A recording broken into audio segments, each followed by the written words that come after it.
Tonight in our Question Everything, we take a look at the migrant crisis at the border, but we're not talking about the southern border. We're talking about the border in our own backyard. The number of people crossing from Canada into New England is rising rapidly. Yeah, just today, the state of New Hampshire voted to invest another $132,000 in that battle. And we wanted to know, why is this happening and what does it mean for New England? WBZ's Louisa Moeller went to the northern border to find out.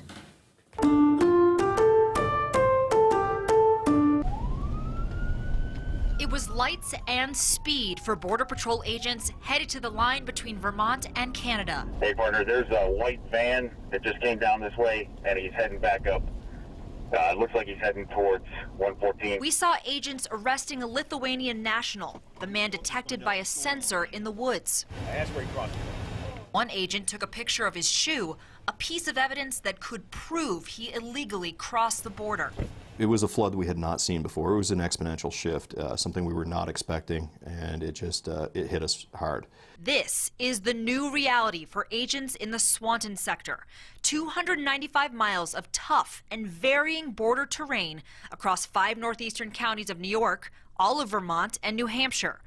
Where once it was more common to see deer than people, now Eric LaValle, the agent in charge of Swanton's Beecher Falls station, says the border is seeing record illegal crossings. 7,000 people arrested in fiscal year 2023, more than the previous 12 years combined. I have never seen anything like it. They have come from 66 different countries: India, Bangladesh, Haiti, Venezuela, with approximately 49% coming from Mexico. Most of the people that we are encountering are single adults.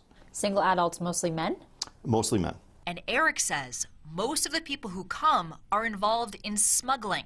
This video shows attempted human smuggling in New York last year, stopped by Border Patrol. Are the drug cartels behind this? Some may be, some might not be. Last fiscal year, Border Patrol apprehended 564 people on the terror watch list. Of them, 484 were encountered on the northern border. The questions are, why here? Why now? Eric says one of the reasons is Canadian foreign policy. Up until a few weeks ago, Canada did not require Mexicans and some other foreign nationals to have travel visas to fly to the country. For a very minimal fee, they would be able to enter the country as a tourist. Some folks utilizing the ETA program were being arrested here in the United States for illegal entry within 24 hours of their landing in Canada. Can you send them back to Canada? Unfortunately, no. Why they're coming may differ too. They're trying to find that vulnerability and come into the United States without detection. This stream is the border between the U.S. and Canada. Now, obviously, the water is very high right now, but it shows another challenge facing Border Patrol. There are times when the water is ankle depth, easily wadable for anyone looking to cross it.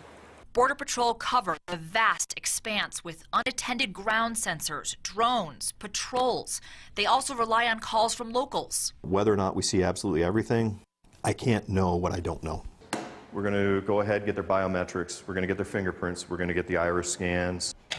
Once they have migrants in their custody, they'll run a background check, then transport some to U.S. Enforcement and Removal Operations, or ERO. In fiscal year 2023, the ERO Office for New England detained 1,500 individuals, roughly, and removed 600 from the country. That includes people who entered through both borders.